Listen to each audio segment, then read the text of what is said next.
Good morning, everyone, and welcome back to this new edition of the morning briefing. Let's get started right away. Here we are. Perfect. So let's do a recap of the last few days. There has been this contract change. Yesterday, the day started off a little bit up, continuing this recovery that had already started on Friday, as we mentioned yesterday in the morning briefing. This recovery, it wasn't exceptional. In fact, by the end of the day yesterday, it almost completely erased all the work done from the opening throughout the morning.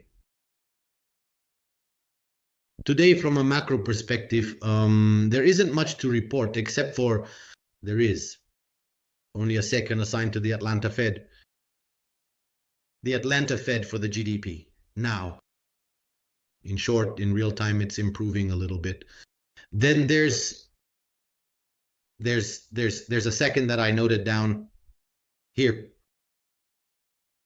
I think there's the BOFA tonight. There's something coming out tonight. BOFA's Fund Manager Survey, therefore, in short, forever, in the perspective, in short, of negate of the euro for investors. In short, Corey, to try to understand a little bit what the expectations of the investors might be right now. Because from a data perspective, America is starting to worry a little bit. There's a bit of concern. They have changed a little bit the positioning of investors and private investors. There are various reports from Goldman Sachs, from Bank of America, for example, Goldman Sachs clients. They expect, they haven't reduced, and we, to a large extent, have kept our long exposure, but they have reduced it. So now we are in a situation, in short, not exactly at the highs, but almost, however, they are starting to reduce. While the clients, for example, of Bank of America are taking advantage of this drop to buy. So this, it indicates to us, as I mentioned earlier, in yesterday's morning briefing, there was some indecision from the markets, from the operators in general. We're getting some mixed news, as I mentioned, from the perspective of macroeconomic data. For example, there is a concern from the perspective of consumers, so much so that many companies are reevaluating their policies precisely because they see in consumer behavior a change in terms of positioning. So they are more reluctant to spend, they are more cautious. All of this, it reflects on the work of managers who must decide the policies to implement for their own company. There are fears about layoffs.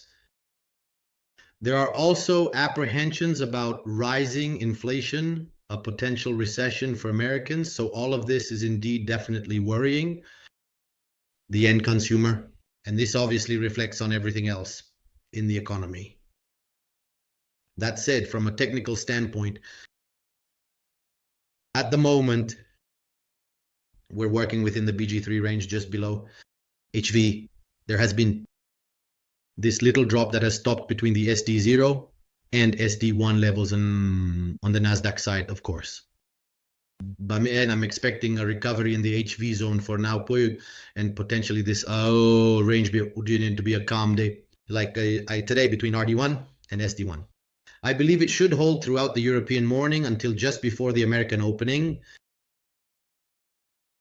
A break of RD1 could easily bring prices into this area, which we've also indicated as planes. Area 24, 2025. In short, it could be an area to watch where there might be the strength to break through with volume. An increase in short, a substantial push, obviously downwards.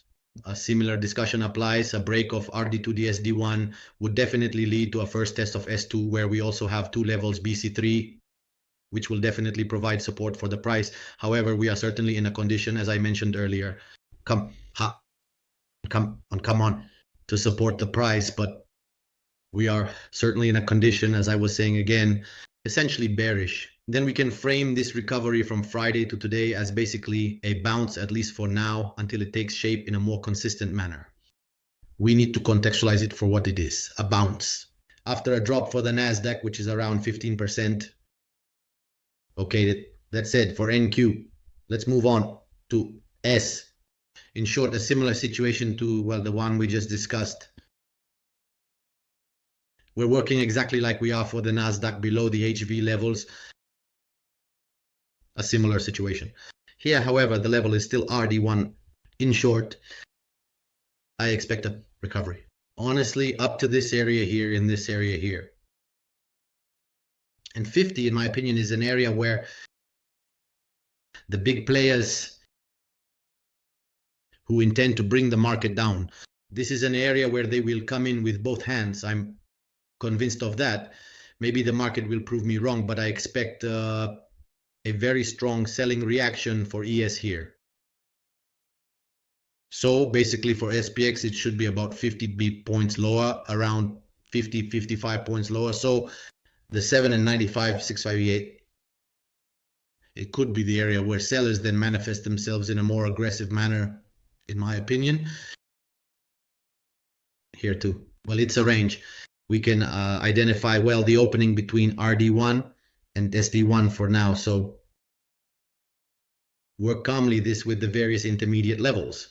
A breakout to the upside would definitely bring the price into this area where, frankly, I expect selling and, well, a downward movement. In short, a breakout of SD1 would definitely bring the price. In short, here in this range that seems to be broken, well, a retest. So bringing it back here could definitely catapult the price back into the lower area about this regio. Perfect. Let's move on to the other two American indices that we follow, starting with the Dow Jones. The situation is more or less the same. We're still here in this range. Even here, in short, the recovery was a little more substantial compared to the NASDAQ, although it has also eaten away at everything for the moment. We've approached this figure that we see. Here, in short, what can be identified as a bullish flag, in short of continuation as a consequence. So a test from here could easily lead to a retest with an attack, obviously with volume to push the price. Then maybe around 42,800 or 43,000. And here there will be a battle. It's the level where I expect it. Here we see the sellers manifesting themselves on the downside. So then obviously it's a speculative discussion in this area. Here, I expect the defense of these limits around 41,000. So definitely the round number, as has often been suggested, are those areas that are always defended. Let's move on to the Russell, which, it continues to struggle to take off for him, even though it's trying to recover. At the moment, it's a situation of recovery. Here too, we need to acknowledge that this is the case, and that's okay. Recovery situation. We're working under HV. So there's a bit of weakness, especially due to these fears of a recession that will definitely have an impact. They will influence the companies that make up the Russell, maybe even more so. We also need to see the impact on interest rate policy because RAS is very much linked to it. Well, to interest rates, because small businesses, if rates are low, can go into debt, have more operating margin, or to be able to plan for the future. From an operational standpoint, RD0 seems to be the level to break through for this maximum here. Then, of course, RD1 would give a more substantial recovery there for the day's highs. I see it a little more toned. We are a little higher, even if at the level, in terms of positioning in the level string, we are a little lower than HV. However, well, I see it looking strong, having passed this level with a nice acceleration in volume. Well, in my opinion, it should hold this area here. It's a customary zone, but nothing for a potential attack in the higher areas. Let's also take a look at the DAX. According to the Giro here, it is very toned. this morning, there is anticipation regarding Germany. In short, it seems that this reform has passed, which then will have to go to the other wing of the government. In short, there is still discussion, but it seems to have passed, so that's that. At the moment, it's leading. The DAX is still up. In short, it opened about 20 minutes ago. In short, with a nice bullish acceleration breaking through RD1 with a test of RD1, and it has already reached RD2. It will probably break them, and there are some volumes. The VLC is signaling a nice acceleration with the Marinos, the BC3 levels, a nice graphic setup. At the moment, what to expect? I repeat, in short, it could. I hope not. In short, I hope they can keep pushing it up. I also like bullish markets, but be careful of false breaks, because, as I said, it could also be something that the markets have already priced in. So in short, this is definitely a first reaction. It could be a first reaction. Here are new highs, though. I wouldn't blindly trust everything. I mean, it seems so clear as day. Perfect. That said, let's move on to oil. Regarding oil, there was a change with the contract today with about 67.46, 20 cents, 25 cents of rollover in less. At the moment, it has settled at the opening on SD1 and has already recovered RD1. Let's frame it between RD2 and SD1. In short, not wanting to go for this high here, but we can exclude it from this side here, that we could contextualize it as a spike. So keep an eye on 68, 67 now. So in this gift here as a range, a break of 67 surely could bring the price into the highs area at all 68 and 80. Yes. Down, definitely. This area here at 67.20.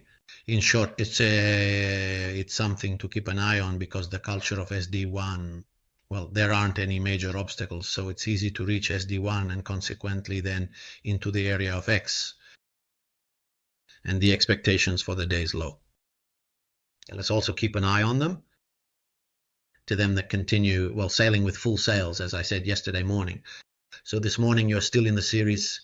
So it started to rise. We're already at the levels. I saw the video where I made a mistake. It doesn't show the level and the max.